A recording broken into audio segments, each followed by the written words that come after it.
데살로니가전서 5장 1절 말씀 제가 읽어드릴게요. 형제들아, 때와 시기에 관하여는 너희에게 쓸 것이 없음은 주의 날이 밤에 도둑같이 이를 줄을 너희 자신이 자세히 알기 때문이라.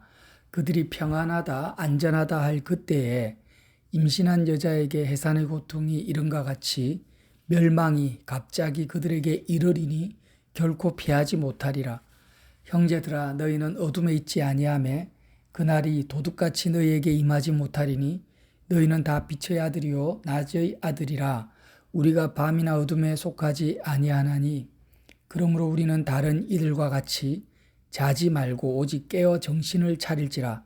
자는 자는 밤에 자고 취하는 자들은 밤에 취하되 우리는 낮에 속하였으니 정신을 차리고 믿음과 사랑의 호신경을 붙이고 구원의 소망의 투구를 쓰자.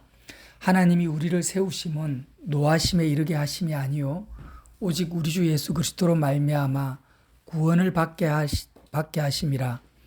예수께서 우리를 위하여 죽으사 우리로 하여금 깨어 있든지 자든지 자기와 함께 살게 하려 하셨느니라. 그러므로 피차 근면하고 서로 덕을 세우기를 너희가 하는 것 같이 하라. 아멘. 데살로니가 교회를 향해서 사도 바울이 쓴 편지잖아요. 그래서 때와 시기는 어떤 때냐면 주의 날이 밤에 도둑같이 이른다고 합니다. 이 주의 날이라는 것은 어떤 날이냐면 지구상에 거하는 70억 인구가 복이 무엇인지 저주가 무엇인지를 분간하지 못하고 살고 있어요. 사람들이 생각하는 복이라는 것, 그 복이 아니에요. 오래 살고 돈 많이 벌고 시집장가 잘 가는 것, 이런 거 복이 아닙니다. 그 복이 아닌 것을 복이라고 생각하고 저주가 아닌 것을 저주라고 생각하면서 전부 알지 못하는 상태, 깨닫지 못하고 알지 못하는 상태를 우리는 어둠 속에 있다고요. 어둠. 그래서 오늘 말씀에도 뭐라고 합니까? 형제들아, 너희는 어둠에 있지 아니하며. 그래서 주의 날은 어떤 날이냐면 70억 인구가 그 주의 날이 되면은 진짜 복이 무엇인지 저주가 무엇인지를 알게 되고 깨닫게 되는 날을 말하는 거예요. 그러니까 지금은 모든 사람이 복이라고 생각하고 좋은 것이라고 생각하고 추구하고 있지만 그 어둠에 있어요. 어둠에. 복과 저주를 구분을 못해요. 그리고 저주라고 생각하는데 실상은 복인데도 저주라고 생각. 근데 주의 날이 되면은 모든 사람이 아는 거예요. 아, 내가 정말 복을 받은 자인지 저주를 받은 자인지를 명확하게 알게 되는 날이 주의 날이라는 거예요. 그래서 이 주의 날은 도둑같이 임한다. 주님이 재림하실 때, 심판하실 때, 내가 죽을 때를 말하는 것입니다. 인간이 죽으면 진짜 복이 뭔지 저주가 뭔지를 알게 된다라는 거예요. 자, 근데 너희는 어둠에 있지 아니하며 그날이 도둑같이 너희에게 임하지 못하리니, 이 말이 무슨 말이에요? 그러니까 우리는요, 예수님을 통해서 복이 뭔지 저주가 뭔지를 알고 있기 때문에 빛의 자녀라는 겁니다. 도둑같이 임하지 않아. 왜? 이미 우리는 복이 뭔지 저주가 뭔지를 아니까 주님의 날이 도래해서 사람들이 내가 복이라고 생각했던 것이 저주였네 라고 깨달을 때 우리는 이미 알고 있다라는 게 도둑같이 임하지 않는다라는 거예요. 아멘.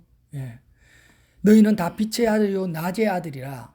우리가 밤이나 어둠에 속하지 아니하였나니 그러므로 우리는 다른 이들과 같이 자지 말고. 잠을 잔다라는 것은 정신을 못 차리고 그냥 비몽사몽간에 산다라는 거죠. 오직 깨어 정신을 차릴지라.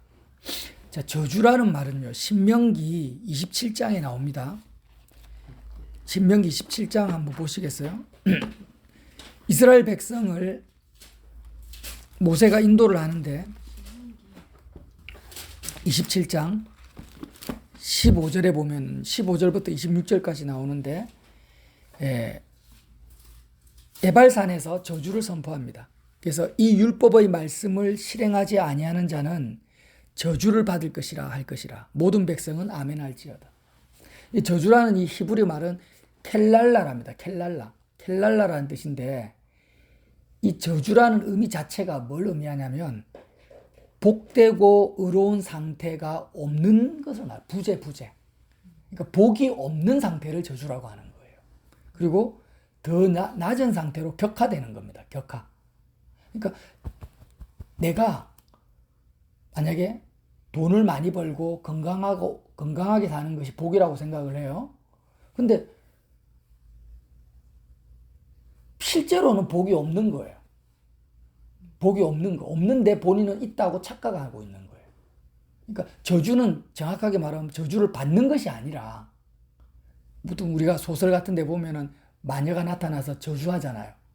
저주를 하니까 어느 미래가 되어서 어느 시점에 내가 저주에 빠지는 것이 아니고요. 저주라는 그 속성 자체가 이미 내가 빠져 있는 상태를 말하는 거예요. 그래서 예수님이 율법의 저주에서 우리를 구원하셨다라는 것. 신명기 27장에 우상 숭배하면은 저주를 받는다 이랬을 때, 우상 숭배를 했기 때문에, 이제 제가 정확하게 말하면 우상 숭배를 했기 때문에 저주에 빠지는 것이 아니고 이미 저주 속에 있기 때문에 우상 숭배를 하는 거예요. 복이 없기 때문에, 복이 없는 상태이기 때문에 우상 숭배를 할 수밖에 없고, 그가 저주에 빠진 상태라는 것을 율법이 보여준다라는 거예요. 자, 그러면 복은 뭡니까? 복은 유일하게 좋은 하나님을 내가 가지는 것이 복입니다. 이 성경 전체가 증거하고 있는 거예요. 복은 하나밖에 없어요. 삼위일체 하나님만이 복입니다. 스스로 계신 분. 유일하게 실존하시는 것. 헛개비가 아니에요. 스스로 계신 분이, 하나님 한 분만이 유일하게 좋은 것이라는 거죠. 자, 이거는 우리가 지금 이 말을 해도 하나도 감동도 안 되고 체감도 안 되고 동의도 안 될 수 있습니다. 왜 그러냐면 저주 속에 있기 때문에 체감이 안 돼요. 예를 들어서 제가 100억을 현금 다발을 앞에 딱 놔두고, 자, 이 100억을 공짜로 드릴게요, 가지세요, 이러면은요, 사람들이 눈이 뒤집어져 가지고 고맙다 하고 막 복으로 막 기뻐하면서 받을 거예요. 근데 제가 눈에 보이지도 않는 하나님, 그 하나님이 유일하게 좋은 분이다 이렇게 이야기를 하면 사람들이 감동을 한다든지 눈이 뒤집어진다든지 막 희열을 못 느낍니다. 왜 그래요? 사람들이 다 저주 속에 있기 때문이에요. 이미 저주 속에 빠져 있다라. 이게 저주라는 거예요. 자, 저주가 뭔지에 대해서 아는 것이 너무너무 중요하다라는 거예요. 성경 전체에서 복과 저주가 뭔지를. 제가 언젠가 한번 그 책을 봤는데, 유튜브를 봤는가? 인도에 어떤 여자분이 있는데요. 그 입맛이 저주가 걸렸어요. 몸의 그 음식에 대한 저주가 걸렸는 거예요. 어떤 저주냐면, 음식을 아무리 먹어도 맛을 못 느껴요. 몸이 받아들이질 않아요. 어떤 음식도. 그럼 유일하게 그녀가 먹을 수 있는 음식이 뭐냐? 흙입니다. 흙. 어떻게 사는지를 모르겠어요. 흙만 먹어, 흙만. 왜 흙만 먹냐? 다른 음식들은 몸이 거부를 하는 거예요. 흙만 유일하게 소화가 되는 거예요. 평생 흙만 먹어요. 그럼 우리가 이제 그런 여자를 보면, 와, 진짜 먹는 데 있어서는 저주받은 여자네, 이렇게 생각할 수 있잖아요. 그죠? 맛있는 음식을 맛도 못 느끼고 몸에 받아들이지도 않고 흙만 먹으니까. 또 제가 군 생활을 강원도 하천에서 했는데, 우리 군부대하는 앞에 할아버지가 TV에 나왔어요. 세상에 이런 일이. 그 할아버지는 라면만 먹어요. 30년 동안. 나 그거 봤어요. 우리 군부대 바로 앞에 사시는 할아버지란 말이에요. 제가 군 생활할 때. 근데 왜 라면만 드시냐니까, 다른 음식은 몸이 흡수를 못하는 거예요. 다 토해버리고. 그러니까 그 할아버지는 어떻게 보면 라면이 맛있어서 먹는 게 아니라 소화가 라면밖에 안 되니까 어쩔 수 없이 먹는 거죠. 그 저주받은 거라고 할 수 있잖아요. 마찬가지라는 거예요. 스스로 계신 여호와 하나님만이 유일하게 있음이고, 사람에게 있어서 마음을 채워줄 수 있는, 우리 마음에 정말 만족과 기쁨을 줄 수 있는 유일한 존재는 하나님 한 분밖에 없는 거예요. 그죠? 그러면 하나님 한 분만이 유일한 복이고 좋음인데, 사람들은 하나님 맛을 모르고 하나님이 좋은 것을 모르고 있는 거예요. 마치 흙만 맛을 느끼는 그 인도 여자처럼 하나님의 좋음을 내가 느끼지를 못하는 거예요. 연아, 하지 말고 들어요. 그러니까 이게 뭐예요? 저주받은 상태라는 거예요. 자, 내가 저주받았는지 복받았는지를 어떻게 알 수 있냐면 사람은 끊임없이 뭔가를 추구합니다. 가만히 보세요.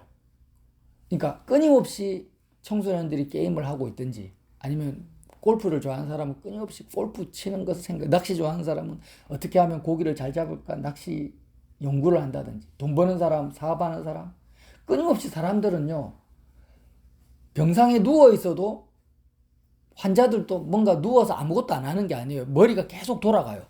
뭔가를 마음이 계속 갈구하고 추구하고 있고, 힘이 있는 사람은 뭔가를 하고 있어요. 지금 힘이 없는 사람은 못 하겠지. 그죠? 청소년들은 힘이 있으니까 웹툰을 보든지, 뭐 유튜브를 보든지, 드라마를 보든지, 뭔가를 끊임없이 사람이 하고 있어. 그죠? 그거는 뭐냐면, 내 마음에 만족이 없기 때문에, 뭔가 내 마음에 기쁨이 되고, 재미가 되고, 만족이 되는 것을 추구하고 있다라는 거예요. 모든 사람은 이렇게 살아가는데, 그런데 저주 속에 있다라는 것은 뭐냐면, 이 세상에 어떤 영화를 보고 드라마를 보고 BTS 같이 인기를 얻고 해도 그것은 사람의 마음에 만족과 기쁨을 준다 못 준다? 궁극적으로 못 주는 거예요. 체험이 안 돼요. 안 되는데 그것이 좋다라고 믿고 그것이 기쁨이라고 믿고 추구하고 있다라는 것이 뭐예요? 그게 저주받은 상태라는 거예요. 이걸 저주받은 상태라는 거예요. 라면이나 흙이 맛있는 것도 아니고 몸에 좋은 것도 아닌데 그것만을 끊임없이 먹는 사람이 음식에 대해서 저주받은 것처럼 그뿐만이 아니라 하나님만이 복인데 내 마음이 하나님을 갈망하지 않고 하나님의 좋음을 느끼지도 못해요. 그 세상에 얼마나 맛있는 음식이 많아요. 근데 하나님의 좋음을 내가 전혀 맛보지도 못하고 느끼지도 못하는 상태로 살아가는 것이 뭐예요? 저주받은 상태라는 거예요. 그리고 정말 좋지도 않은 죽으면 끝나버릴 돈이 좋다, 건강이 좋다, 시집 장가가는 것이 좋다라고 믿고 있고 그것을 추구하고 있는 상태가 뭐라고요? 저주받은 상태라는 거예요. 그런데 너희는 빛의 자녀다 어둠에 있지 않다라는 건 뭐예요? 진짜 그걸 체감하고 있는 거야. 내가 하나님으로 채워져 있지 않구나. 갈급하다. 내가 복이 없는 상태구나. 지금 내가 저주받은 상태인지 복받은 상태인지를 인식하고 있는 거예요. 여러분 매트릭스라는 영화를 봤죠, 그죠? 모든 사람들이 가상현실 속에 살고 있어요. 실제는 뭐예요? 실상은 모든 사람이 자기의 생체 에너지를 기계가 다 흡수하고 있죠. 캡슐에 갇혀가지고. 근데 사람들은 가상현실 속에서 자기는 행복하게 살고 있다고 착각하는 거예요. 실상은 기계에게 자기 생명 에너지를 빼앗기고 있는데 공상과학 영화지만 이 저주 속에 있는 거죠. 저주 속에 갇혀 있는 거예요. 그러니까 왜 사람들은 하나님 하면 체감을 못 하느냐? 하나님을 찾지도 않고 구하지도 않고 하나님에 대한 갈망도 없느냐? 왜 그래요? 저주받은 상태이기 때문에. 자, 10절 보세요. 데살로니가전서 5장 10절. 예수께서 우리를 위하여 죽으사 우리로 하여금 깨어있든지 자든지 자기와 함께 살게 하려 하셨느니라. 그러니까 갈라디아서 3장 13절에는 그리스도께서 우리를 위하여 저주를 받은 바 되사 율법의 저주에서 우리를 속량하셨으니 기록된 바 나무에 달린 자마다 저주 아래 있는 자라 하였습니다. 예수님께서 우리를 위해서 저주를 받아서 십자가 나무에 달리셨어요. 우리 체질이요. 저와 여러분의 육적인 체질이 저주받은 체질이에요. 이거를 인식을 해야 됩니다. 이거나 우리 체질이 저주받은 체질. 이게 뭐라고요? 하나님 좋음을 내가 못 느끼는 거예요. 끊임없이 나는 세상이 좋은 거야. 연예인들 같으면 나도 BTS 같이 저런 성공하는 세상의 인기를 독차지하는 사람이 되고 싶다. 이런 것이 좋음으로 느껴지는 게 뭐예요? 저주받은 체질을 가지고 있는 인생이라는 거예요. 그러니까 장사하시는 분들은 매출이 안 올라, 손님이 안 와. 그러면 좋아요, 안 좋아요? 안 좋죠, 당연히. 안 좋아요. 그게 저주받은 체질이라는 거예요. 그리고 내 마음이나 내 몸이 항상 세상에 대해서 갈망이 있지 하나님에 대해서 갈망이 별로 없어요. 이게 저주받은 체질이라는 거예요. 근데 이 저주받은 체질을 가지고 있는 우리가 어떻게 복받은 체질, 유일하게 좋은 하나님을 내가 갈망하고 찾을 수 있느냐면 예수님과 함께 사는 수밖에 없다라는 거죠. 그러니까 저주받은 체질을 복받은 체질로 바꿔주시는 분이 누구라는 거예요? 유일한 분이 예수님이에요. 예수님. 이걸 꼭 기억하십시오. 내가 나 스스로는 바꿀 수가 없어요. 나는 너무 돈이 좋아. 돈이 좋은데 그래, 돈을 좋아하는 것은 저주지. 하나님을 좋아해야 되겠다. 아무리 결심하고 노력해도 지식적으로는 내가 이걸 알지만 내 마음이 실제로 느끼는 것은 뭐예요? 돈이 좋은 것이 계속 느껴진다라는 거예요. 청소년들은 게임을 계속하면 안 되겠다. 인생 망치겠다. 안 되겠다. 이렇게 아무리 의식을 해도 실제로 게임이 계속 재밌게 느껴지기 때문에 벗어날 수가 없다라는 거예요. 근데 이런 정말 그 흙만 먹는 인도 여자, 흙 말고 다른 음식은 맛을 못 느껴. 근데 만약에 어떤 사람이 와서 한번 생각해 보세요. 어떤 남자하고 결혼을 했는데 그 남자하고 같이 밥을 먹기만 하면 흙은 진짜 흙맛이고 음식이 제대로 맛이 느껴진다고 하면 그 여자는 아마 그 남자하고 항상 밥을 같이 먹으려고 할 거예요. 그렇지 않겠습니까? 그 말씀이 바로 오늘 데살로니가전서 5장 10절 말씀이라는 거예요. 예수께서 우리를 위해서 죽으셨어요. 저주받은 우리를 대신해서 저주를 받으시고 십자가에서 죽으신 거예요. 다시 말하면 세상의 좋음을 느낄 수밖에 없는 죄적 체질을 가진, 저주받은 체질을 가진 우리 대신 죽으신 그 예수님과 함께 깨어있든지 자든지 그 예수님과 함께 사는 자는 항상 어떻게 되냐면 저주받은 체질이 아니라 복받은 체질을 가지고 살게 된다라는 거예요. 근데 만약에 예수님과 떨어져서 나 혼자 밥을 먹게 되면 다시 뭐예요? 맛을 저주받은 체질이 된다라는 거예요. 그러니까 24시간 우리가 예수님과 떨어지면 안 돼요. 예수님과 떨어지는 순간 나는 저주받은 체질이 되는 거야. 예수님과 떨어졌어.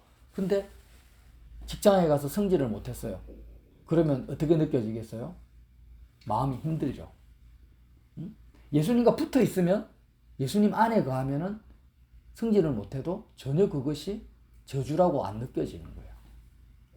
하나님 맛이 느껴진다라는 거예요.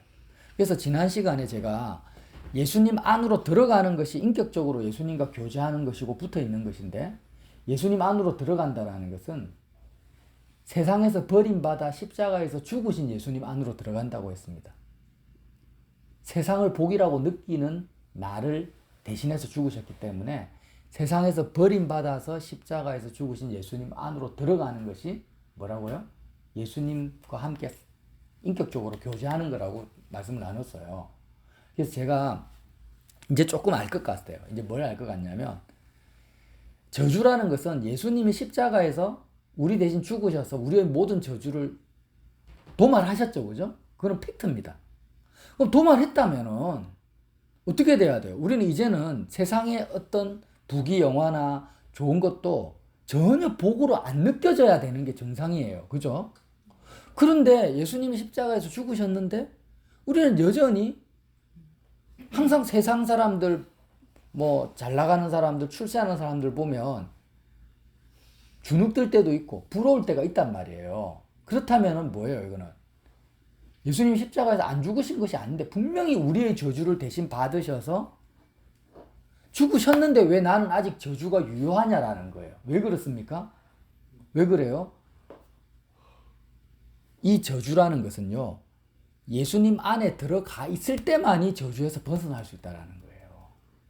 내가 예수님 바깥에 있을 때는 예수님 십자가에서 죽으신 그 공로가 나에게 적용이 안 돼요. 마치 뭐와 같아요? 아까 흙만 먹는 인도 여자가 기적과 같은 남자하고 같이 결혼을 할 때만 같이 식탁에 앉아서 밥을 먹을 때만 먹을 수 있는 것처럼 그래서 예수님이 내가 너 안에 들어가 너와 더불어 먹고 너는 나와 더불어 먹으리라 이렇게 말씀하신 거예요. 그래서 우리가 한 가지 기억합시다. 내가 지금 만약에 예인이가 하나님에 대한 갈망이 안 생기고, 막 세상 연예인들, 성공한 사람들을 보는데, 나도 저렇게 되고 싶다라는 마음이 든다면, 나는 지금 어떤 상태? 복받은 상태, 저주받은 상태. 제적 체질, 저주받은 제적 체질에 잠겨 있는 상태란 말이에요. 이해되죠? 꼭 그렇게 생각 안 해도 돼요. 그냥 내가 하나님이 유일하게 좋은 분으로 체감이 안 되면 다 저주받은 거예요. 그냥. 꼭 기억하세요. 하나님만이 유일하게 좋으신 분으로, 생명으로 체감이 안 되고 있는 상태는 그냥 저주받은 상태예요. 저주 속에 사는 상태예요. 그렇다면 어떻게 하라는 거예요? 예수님과 함께 살아야 되는 거예요. 십자가에서 나 대신 저주를 받으신 예수님을 보라는 거예요. 자, 어떻게 예수님이 우리의 이 저주받은 체질을 제거하셨는지는 누구도 설명할 수 없어요. 과학적으로 설명할 수가 없어요. 아니, 2000년 전에 예수님이라는 목수의 아들이 예인이를 대신해서 십자가에서 예인이가 받을 저주를, 세상을 좋아하는 그 예인의 죄적 체질을 자신이 담당하시고 대신 죽으셔서 모든 저주를 제해 주셨다라는 거예요, 지금. 그게 복음이에요. 그런데 어떻게 세상을 좋아하는 나의 이 죄적 체질, 이 저주를 예수님이 제거하셨는지는 우리가 알 수가 없어요. 논리적으로, 과학적으로 알 수가 없어요. 그런데 예수님이 하셨다라는 거. 마치 뭐와 같냐면, 내가 지금 심장 이식 수술을 해야 돼. 그러면 의사가 이식 수술을 했어요. 그러면 어떻게 이식 수술을 했는지 난 몰라. 의학적 지식이 없죠. 그죠? 근데 어쨌든 의사가 했다고 하니까 믿는 거예요. 그죠? 내가 새로운 심장을 가졌구나. 이렇게 믿는 거예요. 그것처럼 예수님이 나의 저주를 제하셨다라고 하셨는데, 십자가에서 어떻게 제하셨는지는 난 몰라. 그걸 논리적으로, 이성적으로 정확하게 이해할 수가 없어요. 불가능해요. 그런데 뭐예요? 성경은 십자가에서 우리의 저주를 제거하셨다는 거예요. 어쨌든. 그런데 나는 여전히 뭐예요? 내 마음은 세상의 좋음이 느껴져요. 부러워. 세상을 취하고 싶어. 그건 말이 안 되잖아요, 지금. 말이 안 되잖아요. 왜 하셨다는데 왜 나는 느껴지냐, 이거야. 이거는 이해가 돼? 말이 안 되잖아. 그런데 언제 느껴지느냐? 예수님의 몸이 십자가에서 죽으셨기 때문에 예수님의 그 십자가에서 죽으신 몸 안으로 들어가면 되는 거예요. 마치 따뜻한 온탕 안으로 들어가면은 따뜻한 물의 그 온도가 느껴지고, 온탕 밖으로 나오면은 안 느껴지는 거와 마찬가지예요. 우리는 세상을 좋아하는 죄적 체질을, 이 저주에서 벗어났는데 여전히 저주 속에 있는 이유는 뭐냐면, 예수님 안으로 들어가 있지 않았기 때문에 세상의 좋음이 느껴지는 거예요. 세상에서 버림받고 십자가에서 나 대신 죽으신 예수님 안으로 들어가기만 하면 이상하게 내 마음에 체감이 되는 거야. 하나님만이 좋으신 분이구나 라는 게 깨달아지고 실제로 체감이 돼요. 한번 해보세요. 그리고 예수님 밖으로 나와 있으면, 십자가 예수님 밖으로 나와 있으면 이론적으로 아무리 하나님 좋다라고 내가 알고 있어도 하나님 좋음은 체감이 안 되고 세상 좋음만 체감이 된다라는 거예요. 이 말이 이해가 되죠, 애나? 네. 그래서 우리는 빛의 자녀, 주의 날이 이르렀을 때 저주와 복이 뭔지를 깨닫는 자가 돼서는 절대 안 됩니다. 오늘 말씀처럼 너희는 그렇지 않다. 형제들아, 너희는 어둠에 있지 아니하며. 어둠에 있지 않다. 세상 사람들이 다 복이라고 쫓아가는 모든 것들이 복이 아니다라는 것을 알아라라는 거예요. 알고 낮에 거하고 빛에 거해서 정말 실제로 예수님 안에 들어가서 하나님만이 유일하게 좋은 복이라는 것을 체감하며 살아라는 것입니다. 그렇게 삽시다. 한번 그렇게 해보자라는 거예요. 그래서 우리는 꼭 기억하세요. 내가 예수님을 떠나는 순간, 그러니까 항상 24시간 깨어있든지 자든지 예수님과 함께 붙어 있어야 되는 이유가 뭐야? 예수님 안에 있어요. 우리가 저주받은 체질을 하는 자이기 때문에. 예수님을 떠나면 나는 여지없이 나는 어떤 말이에요? 하나님 좋음을 못 느낀다라는 거예요. 그러니까 죽으나 사나 예수님과 함께 있어야 돼. 함께 있어. 예수님을 떠나면 안 돼요. 내가 이게 복이고 저주가 이론적으로 알고 그래 나는 하나님만을 좋아해야지 하고 아무리 애써도 안 돼요. 안 돼. 내 저주를 제거하신 분은 십자가에 예수님밖에 없는 거예요. 이 예수님이 하신 일이고 어떻게 하셨는지는 몰라요. 나도. 아무리 내가 성경을 연구하고 해도 모르겠더라고요. 모르겠어요. 근데 하셨어요. 그건 팩트예요. 근데 내가 나 스스로 어떻게 할 수도 있는 것이 아니라 십자가에서 죽으신 예수님이 내 저주를 제거하셨다라는 것을 믿으세요. 그냥 믿는 수밖에 없어요. 믿어요. 그러니까 예를 들면 예인이가 너무 세상이 좋아. 근데 이 세상이 좋아하는 마음을 없애려고 하지 말고 이게 내가 저주받은 상태라는 것을 알고 나 대신 세상을 좋아하는 이 죄적 체질을 예수님이 십자가에서 대신 저주를 받아서 도말하셨다. 죽여버리셨다. 라는 것을 믿으라는 거예요. 그냥. 믿고 그 예수님을 붙들면 내 마음속에 어떤 일이 벌어지냐면 하나님의 좋음이 체감되어지기 시작하고 그렇게 좋았던 세상이 흙으로 느껴지는 거예요. 음식이 음식으로 느껴지고. 그렇게 되면 어떻게 된다라는 거예요? 복받은 자로서의 빛의 아들로 산다라는 것입니다. 그렇게 사시기를 예수님 이름으로 빌어드립니다.